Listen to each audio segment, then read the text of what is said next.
Spinal cord हमारे इस body का सेंटर पॉइंट है। क्रॉस करती हैं एक दूसरे को, इस तरह से क्रॉस करती हुई एक दूसरे को ऊपर की ओर जाती हैं।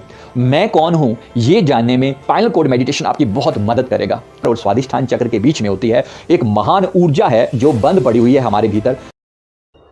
नमस्कार, मिशन जीनियस माइंड से संजीव मलिक। दोस्तों, हमारा ये वीडियो स्पाइनल कॉर्ड मेडिटेशन है। स्पाइनल कॉर्ड मेडिटेशन को डिस्क्राइब करने के लिए मैं बेस बता रहा हूँ। ये मेडिटेशन का वीडियो मैं नीचे शेयर कर रहा हूँ। दूसरे वीडियो में मेडिटेशन का इसका लिंक है, आप उस पर जा सकते हैं। लेकिन इस थ्योरी को समझे बगैर आपको वो सीधी सीधी बात समझ में नहीं आएगी कि स्पाइनल कॉर्ड मेडिटेशन क्या होता है। शायद आपने पहले इसके बारे में ना सुना हो, इसलिए मैं आपको थोड़ा सा बता दूं। देखिए, हमारी जो स्पाइनल कॉर्ड है, हमारी रीढ़ की हड्डी है। रीढ़ की हड्डी हमारे शरीर रूपी ढांचे का आधार है। आज अगर ये रीढ़ की हड्डी हमारी ना होती तो हमारा पूरा का पूरा शरीर एकदम कोलैप्स हो जाता। हम इस तरह जैसा सुंदर शरीर दिख रहा है, ये बिल्कुल एक फुटबॉल की तरह रह जाता है, उसमें कुछ भी ना होता। तो इसको सपोर्ट करने के लिए ये जो ढांचा है ये बहुत ज़रूरी है। तो स्पाइनल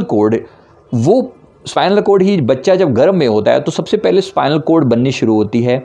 उसके बाद ब्रेन बनता है। ब्रेन बनता है एक्सटेंशन की तरह बनता है कि स्पाइनल कॉर्ड बेस है, उसी का एक उभरा हुआ हिस्सा, उसका ही एक एक्सटेंडेड वर्जन जो है वो ब्रेन के रूप में डेवलप होता है और फिर ब्रेन बाकी सारी चीज़ों को कंट्रोल करता है। तो स्पाइनल कॉर्ड जो है वो ब्रेन से भी पहले है, एक बात। दूसरी बात, स्पाइनल कॉर्ड हमारे इस बॉडी का सेंटर पॉइंट है। हमारे इस बॉडी का सेंटर पॉइंट है और कॉस्मिक एनर्जी जो हमारे अंदर फ्लो करती है, जो विश्व शक्ति फ्लो करती है, उसको अब्जॉर्ब अगर कहीं किया जा सकता है तो इसी स्पाइनल कॉर्ड में किया जा सकता है। हमारी इसके अलावा जो हमारी मुख्य नाड़ियां हैं, ईडा और पिंगला, जो दो नाड़ियां हैं जो प्राण वाहिनी एनर्जी को लेकर जाती हैं, तो ये नाड़ियां हमारी रीढ़ की हड्डी के पिछले हिस्से में ऐसे क्रॉस करती हैं एक दूसरे को, इस तरह से क्रॉस करती हुई एक दूसरे को ऊपर की ओर जाती हैं।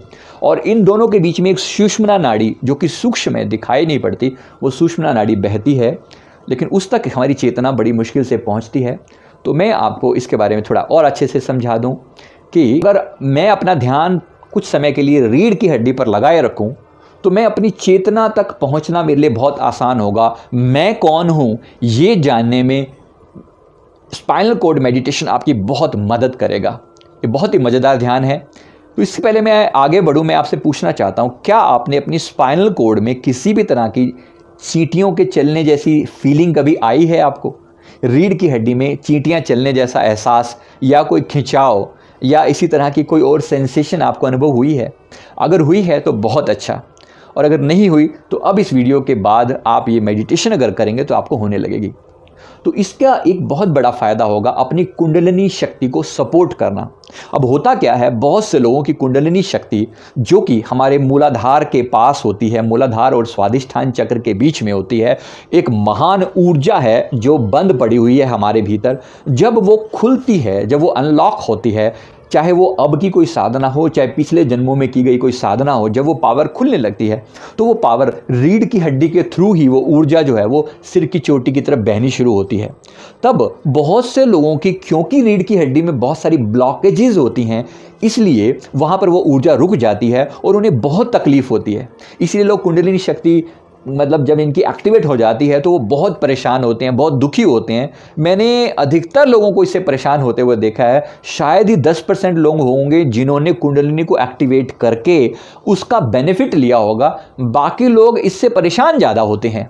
इसलिए मैं ये मेडिटेशन बनाया है, ये ध्यान देने के लिए कि रीढ़ की हड्डी के अंदर जो ऊर्जा का फ्लो अगर आपका अच्छा बना होगा तो आपका ध्यान जो है वो रीढ़ की हड्डी से फ्लो, आपका जब ऊर्जा फ्लो करेगी तो वहाँ पर कोई रुकावट नहीं होगी और सारे के सारे सेंटर्स को एक्टिवेट करते हुए, सभी चक्रास को एक्टिवेट करती हुई हमारी एनर्जी बड़ी आसानी से क्राउन चक्र की ओर बढ़ पाएगी। इसलिए रीढ़ की हड्डी का ध्यान बहुत ज़रूरी है। एक और चीज़ मैं आपको बता दूं, रीढ़ की हड्डी में अब हम 5 लेवल पर डिवाइड करेंगे। जब हम मेडिटेशन करेंगे तो हमने सबसे पहले जो है वो कूलों के पास वाला एरिया, उसको पार्ट 1 कह रहे हैं हम। रीढ़ की हड्डी का सबसे निचला हिस्सा जहाँ टेल बोन जो है वो कूलों से मिलती है, वो वाला हिस्सा। फिर टेल बोन के पास वाला यानी कूलों से जस्ट ऊपर वाला हिस्सा जहाँ पर बहुत सारे लोगों को दर्द रहता है। ये हमारे बॉडी का जो आधार है वो सबसे नीचे है। हम उस पर विशेष रूप से ध्यान देंगे। जब आपको ध्यान देना है तो ध्यान कैसे देना है, आपको अनुभव करना है कि सेंटर में रीढ़ की एक मेन हड्डी है जिसके ऊपर मणके हैं बने हुए, वो मणकों की फोटो आप देख सकते हैं।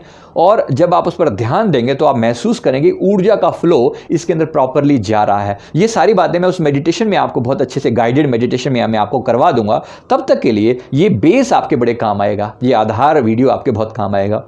इसके साथ साथ हम उसके बाद ध्यान करेंगे जो सबसे निचला हिस्सा था उससे थोड़ा सा ऊपर का हिस्सा, यानी पेट जो है, पेट के पीछे का हिस्सा। अब रीढ़ की हड्डी से ही वो सारी नसें निकलती हैं जो इन इंटरनल ऑर्गन्स को कंट्रोल करती हैं, जैसे स्मॉल इंटेस्टाइन, लार्ज इंटेस्टाइन, छोटी आंत, बड़ी आंत, मूत्र विसर्जन के जो स्थान है या गुदा द्वार है, इनका जो कंट्रोल है, हमारी जो लिवर है, हृदय है, फेफड़े हैं और जो इंटरनल ऑर्गन्स हैं, ये सारे ऑर्गन्स को कंट्रोल करने का जो नसें हैं वो तो रीढ़ की हड्डी में से ही होकर जा रही हैं। इसलिए रीढ़ की हड्डी हमारे शरीर का सबसे वाइटल, सबसे ज़्यादा बहुत गंभीर जो है, सबसे ज़्यादा ज़रूरी वो अंग है और इसको हम इग्नोर नहीं कर सकते। अब होता क्या है, रीढ़ की हड्डी को हम सीधा नहीं रखते, इसलिए हमारे चक्र बड़ी जल्दी इम्बैलेंस हो जाते हैं। मेरी सिंपल गुजारिश है आपसे, आप जब भी बैठें कोशिश करें रीढ़ की हड्डी को सीधा रखने की। बेशक आप कुर्सी पर भी बैठें तब भी आप रीढ़ की हड्डी को सीधा रखने की कोशिश करें। आप सहारा लें तब भी कोशिश करें कि रीढ़ की हड्डी सीधी रहे। इसके लिए मैं एक बार बड़ी बेसिक सी चीज़ यूज़ करता हूं कि मैं कूलों के नीचे कोई गद्दी रखने की कोशिश करता हूं। अगर मुझे मेडिटेशन करना है या लॉन्ग सिटिंग देनी है, इवन कुर्सी पर भी बैठना है, तो भी कोशिश करता हूँ कि रीढ़ की हड्डी सीधी रहे। तो कूलों के नीचे थोड़ा सा सहारा दिया जा सकता है ताकि रीढ़ की हड्डी को सीधा रखने में आसानी हो। बेड पर भी बैठे तो भी यही कोशिश करें। तो रीढ़ की हड्डी सीधे रखने से हमारे बॉडी में ऊर्जा का प्रवाह बेहतरीन ढंग से होगा और ये ऊर्जा जो है वो हमारे सभी चक्रों को बैलेंस करती चली जाएगी और ऊर्जा जो है वो ऊर्ध्वगामी होगी, यानी ऊपर उठाने वाली होगी। नहीं तो आप बहुत जल्दी थक जाएंगे। शरीर को लेकर लोग बड़ी जल्दी थक जाते हैं और फिर परेशान घूमते हैं कि शरीर में ताकत नहीं है, हिम्मत नहीं है। तो ये जो बेस है ये मैंने आपको बताया। इसके साथ साथ मैंने आपको बॉडी के बाकी पार्ट के बारे में बता रहा था कि पेट के पीछे का हिस्सा है, फिर छाती के पीछे का रीढ़ की हड्डी का हिस्सा है और फिर गर्दन के पीछे रीढ़ की हड्डी का जो हिस्सा है। इस तरह से पूरी रीढ़ की हड्डी को मैंने 5 पार्ट में डिवाइड किया। इन 5 पार्ट को मैं अलग अलग ढंग से अपना ध्यान इन पार्ट्स पर लेकर जाऊंगा और इनमें ऊर्जा के फ्लो को अपनी कल्पना शक्ति से, अपनी मानसिक शक्ति से उसे ठीक करूंगा।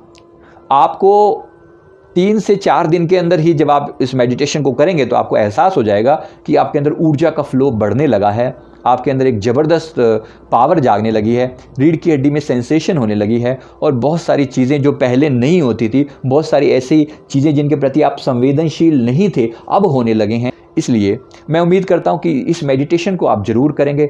आप इस गाइडेड मेडिटेशन की बिना हेल्प के भी खुद से भी ध्यान लगाकर रीढ़ की हड्डी पर देख सकते हैं और मुझे बताइएगा कि क्या आपको रीढ़ की हड्डी में किसी भी तरह की सेंसेशन फील होती है। अगर होती है तो कमेंट करके जरूर बताइएगा। तो मैं उम्मीद करता हूं कि ये वीडियो आपको जरूर अच्छा लगा होगा। इस वीडियो को लाइक करें, शेयर करें और हमारे चैनल को जरूर सब्सक्राइब कर लें। Thank you very